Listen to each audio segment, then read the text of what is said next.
Good morning again. So I have to start with me this morning. I'm a planner. I get up every morning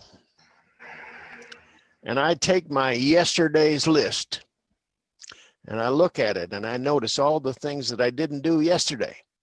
And then I start making today's list. I set a schedule for the most important things. And then as the day goes along, when something comes up and my schedule doesn't get met, my apple cart is upset. And I'm a little bit out of order. Maybe joy, if I had it to start with, has fled, and I'm all twisted up. I'm tightened. I don't have an opportunity because of my impulse that I have to plan. I have to get it all down.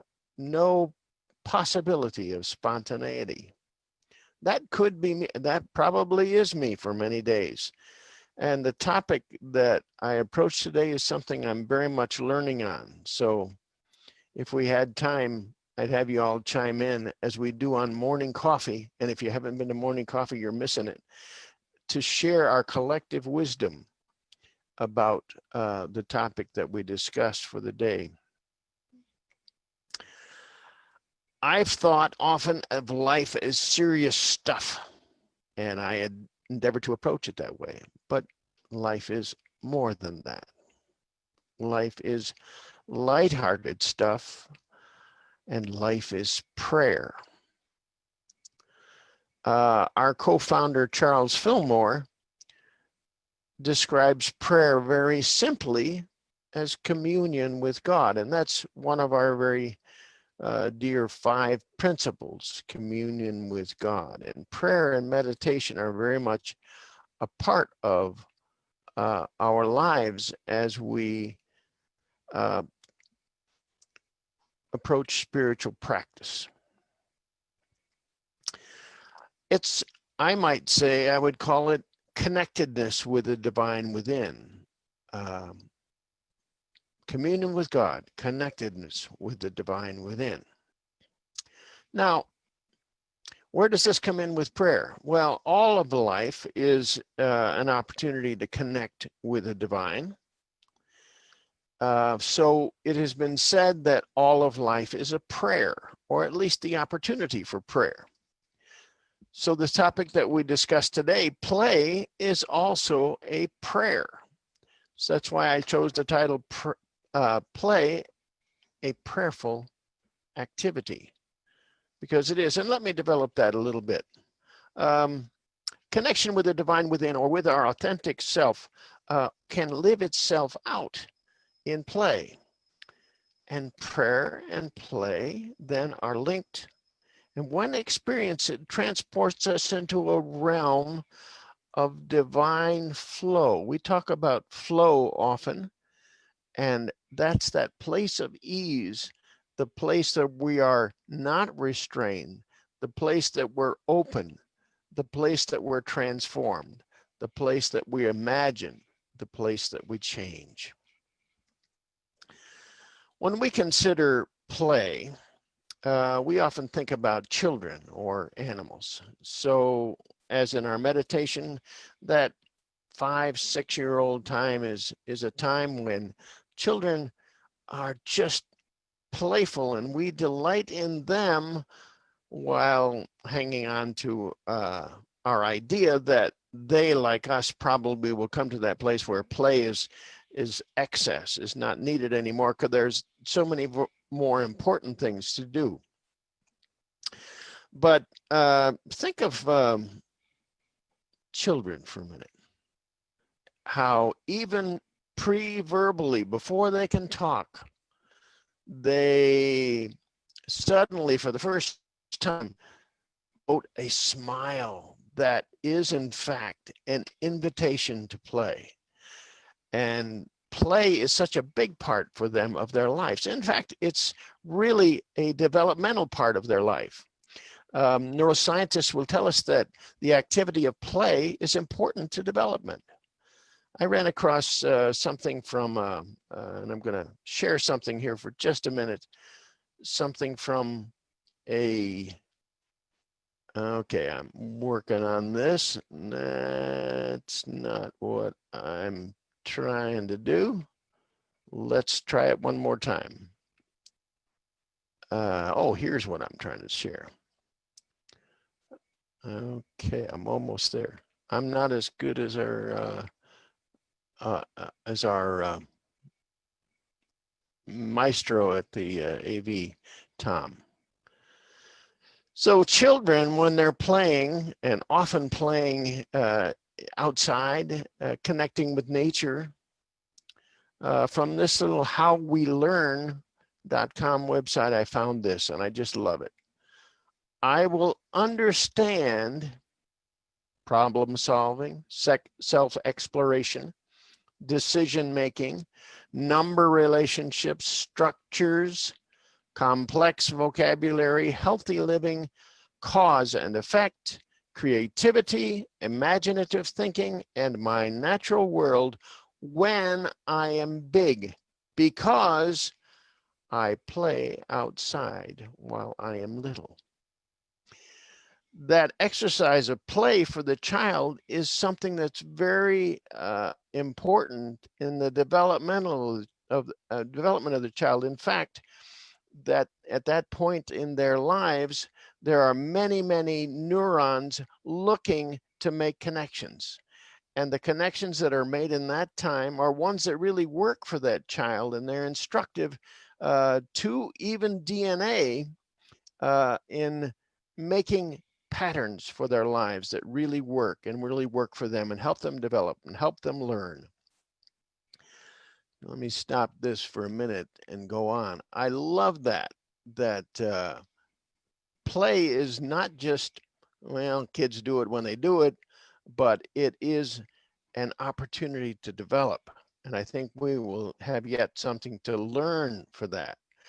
Now, as adults, we put the idea of play a little bit on the back burner, and we bring these important things like work, security, um, being able to provide, being able to be serious, being able to extract meaning from life, being able to do all those things that our minds have grabbed onto to say that's important to do, and we put the play on a back burner. And I think it's our loss that we do that to the extent that we do. And that's why in meditation, I wanted to start back there as a child and to bring forward um, some of that ability to play and thus also to pray. Play is, for one thing, the very nature of creation. So when you think of creation, think of, we get a few of them here, so a snowflake. If you look at a snowflake, each snowflake has a unique playfulness about it. When you think of a flower, you think, wow, the shape, the color, the way that flower blooms is just playful. Or when you think of an animal and you see them tussling with each other and learning through play, that's the very nature. And the examples could go on and on of how play is a very part of creation itself. When we can continue to play, that is true of the child and the animal. By the way, the animals learn a lot in that play that they need for later in their existence, later for their survival. When we continue to play, it's been shown that those neurons that need new connections or are seeking new connections do in fact connect and serve us very well at that level, so that things that we need are there for us because we've made a connection. I want to give you just a personal example. Yesterday, Donna and I wanted to do something to celebrate the 4th, because the 4th of July is important to me. My first visits to Payson were on the 4th of July. And I did that for, I think, 3 years before I actually moved here. And I loved those visits. So we just took to the idea of doing something playful. Well, playful for us sometimes has to do with that motorcycle that's down in the carport. And we took a ride on the motorcycle. We packed a lunch, and we went north where it was a little cooler, and went up to Clint's Well and just had a picnic lunch and came back. Not a huge celebration, but a very playful celebration. It's interesting that in the midst of that play, we ran into a problem. Well, we could consider it a problem. But as I started the bike up in Clintswell, it suddenly became backfiring. It seemed to be underpowered. I didn't know if we were going to make it back or if we weren't. And we did ride down and was able to coax it down into Pine, where we stopped, because Donna was feeling playful and wanted to get a spinner for the backyard. But anyway, that's another matter. By the way, I do learn a lot about play from my bride. She'll help me with that, I know. When we came out again to get on the bike, the experience of play and the one that ended up in a problematic situation took us back to a connection we had made, but maybe was not as strong as it might have been. And that is that the divine is in charge of everything. Everything happens in divine order. All is well. And both of us independently said, well, let's bless this bike, not knowing if it would start again or if it would not. Interestingly enough, it started and ran perfectly all the way home. But I like to think, as we allowed ourselves to go into that playful situation, that we found that there was much to learn there as well. So I'm suggesting today that as we're able to engage in play and continue to engage in play, there are things to learn, ways to expand. So I want to talk just a little bit about a book I read that, as I was preparing for this month where we celebrate play, I came upon a book called How It Shapes the Brain, Opens the Imagination, and Invigorates the Soul by Stuart Brown. And as I read, some things stood out to me. Stuart Brown puts forth some properties of play. He talks about it. He's very much a scientist, but he's also very spontaneous as well. And so I think he lives the science out. He said that there are 7 properties of play, and I won't share all 7 with them, but there are 3 that I thought just really tied in with spiritual principle. And I wanted to share those with you. So the properties of play that stood out to me are that play does things for its own sake. It doesn't have a purpose for it, particularly, not an apparent purpose anyway, but it does things just for their own sake. When I thought of that property of play, I thought of how we, on a spiritual level, often say we gotta stop focusing on doing so much and more on being. Less doing, more being. So I just saw how play, which is something that's done for its own sake and not for any particular purpose, corresponds with being, which is not something we use to rationalize what we should do, but just to be as creations of the divine, as one. That being sense has a purpose behind it that's not necessarily apparent. So being, not so much doing. Second property that he talked about was that it has an inherent attraction. Play has an inherent attraction. You could just call that fun. Play is fun. And I thought about the spiritual perspective on that, and I thought how we often talk about attraction, how when we're on the same frequency as something else, we attract. So the idea of that being an attraction means that within sense of us, that divine within, that authentic self that we have, syncs up with the intuition to produce in our lives something that truly is God-given and prayerful. The third property that I liked is that play allows freedom from time. I am often so well, you heard me talk about how I get my schedule for the day, and I'm time bound with that. It's easy for me to do. But to be able to have freedom from time as the child who can get involved and play with sticks and mud and nothing else, perhaps, and just be so absorbed by it that time goes by and mom has to say, Johnny, Susie, come on in, it's time for lunch. But time has fleeted.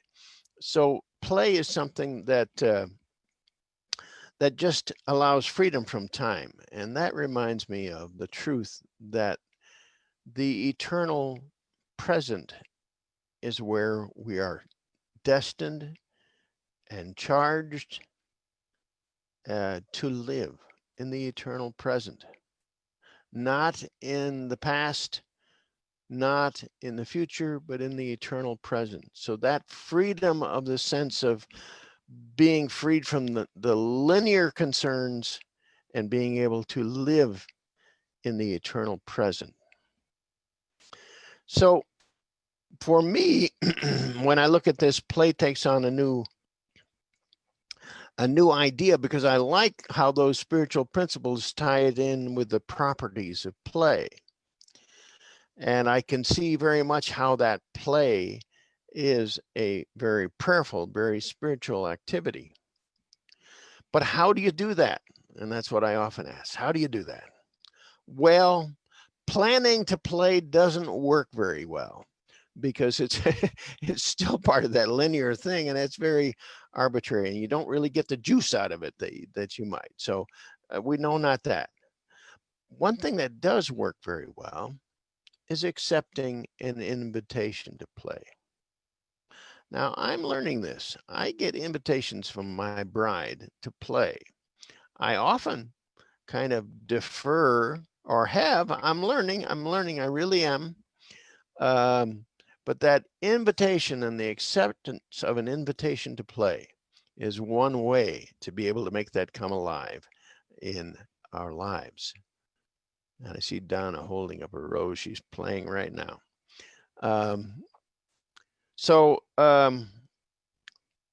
The smile even is an invitation to play. Did you know that, just someone that you may meet on the street, when they're smiling, they could have nefarious purposes, but more than a lot, it's an invitation to play, to engage in an open, a new, an imaginative way, something new happening in your life. So accept an invitation, and then open yourself to being, back to that spiritual principle of being.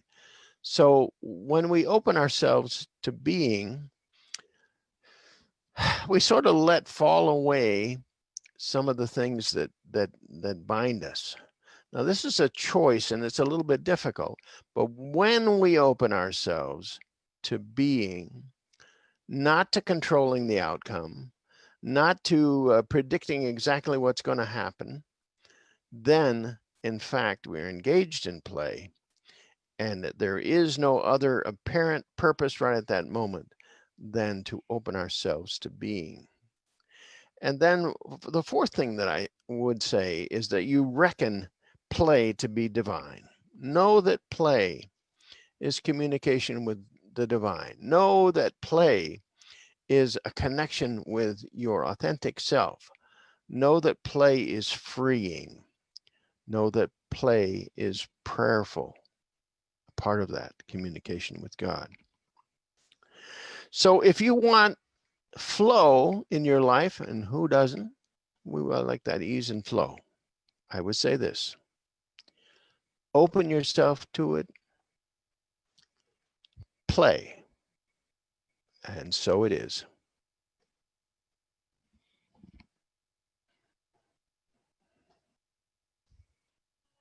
Thank you, Neal, Reverend Neal.